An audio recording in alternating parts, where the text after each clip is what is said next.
Hey folks, I found this particular Bible change just yesterday. My dad, who used to love quoting God's Word, quoted this one quite often. It's Galatians 6:9. Today it reads, "And let us not be weary in well-doing, for in due season we shall reap, if we faint not." But that's not how it used to be. This verse used to say, "Be not weary in well-doing, for in due season we shall reap if we faint not." The beginning of the verse was restructured, "And let us not be" replaced "be not." In the following video clips, I checked as best as could be expected that these men were using Galatians 6:9 and not 2 Thessalonians 3:13, which says basically the same thing. Before we look at the next clip, I want to share with you one of the books I found. It's Additional Remains of Reverend Robert McMurray McShine, late, published in 1847. On page 472 of this book in Lecture 6, it quotes a verse, completely. "Be not weary in well-doing, for in due season we shall reap if we faint not." This first clip is from Trinity United Faith Center Church, and it's a sermon entitled, "Be Not Weary in Well-Doing," Galatians 6:9-10. Of life, we got love. Love is the greatest thing. We got joy, and that's why I'm saying, be not weary in well-doing, for in due season you shall reap if you faint not. See, you can't give up when people talk about you. Operate in the 9 gifts. Operate in love. God, there are 9 gifts of the Spirit. Be not weary in well-doing, my friend, because there are 9 gifts of the Spirit. You can choose any one of them and operate in them. Operate in love. Our next book is Working for Christ.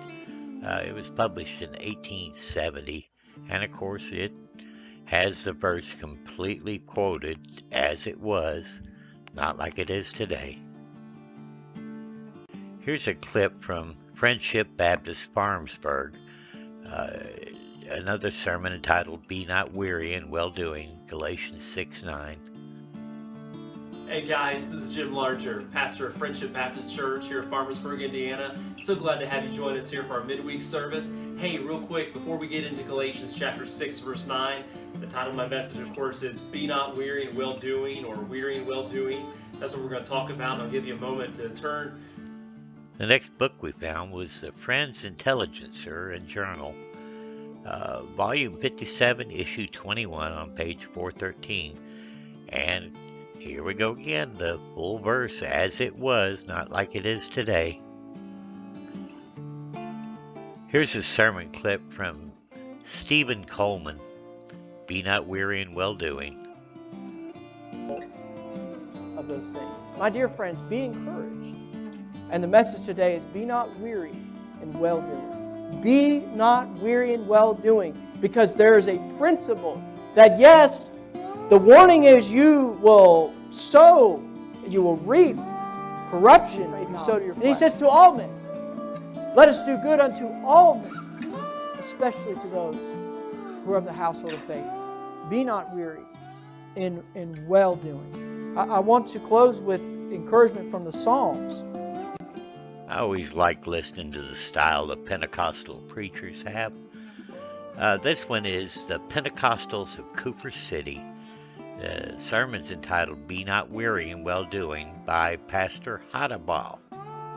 Book of Isaiah, the prophet, when he writes, talking about the strength of Isaiah 40, such a powerful verse that we all grasp and so many times go back to verse 29 to 31, where he says he gives power to the faint. Be not weary in well-doing. He says, and to them that have no might, he increases strength. Be not weary in well-doing. Even the youth shall faint and be weary. Be not weary in well-doing. And the young men shall utterly fall. Be not weary in well-doing. But they that wait upon the Lord, be not weary in well-doing, shall renew their strength. Be not weary in well-doing. They shall mount up with wings as eagles. Be not weary in well-doing. They shall run and not be weary. Be not weary in well-doing. And they shall walk and not faint. Be not weary in well-doing. Satan is going to bring circumstances that will overwhelm you in the low financially, but under the circumstances that they're on in the world around us, we're going to be on top, on high places. So be not weary in well-doing. I'm going to quickly give you just a few things. Oh, there's a whole lot of search results on what books I found, quoting this verse as it was intact. Be not weary in well-doing, for in due season we shall reap, if we faint not. The Bible, and more specifically the King James Version Bible, is being supernaturally changed right under our very noses. That's what this channel is all about. In the Bible, there are 2 prophecies that are being fulfilled as you're watching this video. Daniel 7:25 and Amos 8:11 and 12. To find out the what's and whys of these prophecies, go to the amos8.org website and see the proof for yourself. I'm a residue hunter.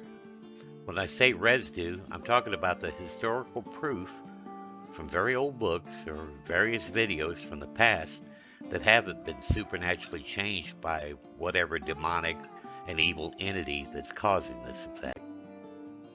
And as always, folks, I'm your servant in Christ Jesus. Please like, subscribe, and share.